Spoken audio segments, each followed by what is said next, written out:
Question is, if a company is making profit and retaining it, it will go in the liability side of the balance sheet under the head reserves and surpluses. What if the company is incurring losses? Where do those losses will go? So Rahul, the answer to this question is, please remember, if the profit earned by a company belongs to the shareholders, the loss incurred by the company also belongs to the shareholders. And please remember, the business and the owner of the business are not same. They are different. They are two different entities. So अगर एक company profit बनाती है और उसको flow back करती है, तो वो जाके बैठेगा इक्विटी के अंदर एज रिजर्व्स. यानी कि ये जो प्रॉफिट कंपनी ने बनाया, इससे शेयर होल्डर्स का कंपनी में पैसा बढ़ गया. अगर लॉस किया तो क्या हो गया? लॉस किया तो इसका मतलब उतना पैसा शेयर होल्डर्स का कम हो गया. तो उसको दिखाने के राहुल दो तरीके हैं.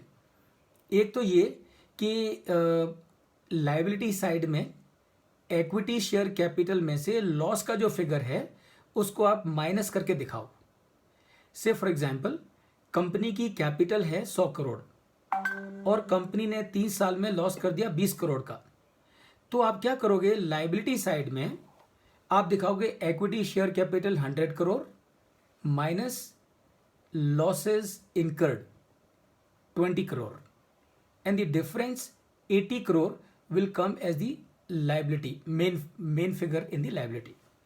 या तो आप इसको ऐसे करके दिखा सकते हो, या फिर आप क्या कर सकते हो, उसको एसेट्स में दिखा सकते हो. एसेट्स में क्या करके दिखाओगे? Debit balance in the profit and loss और losses incurred by the company in the past.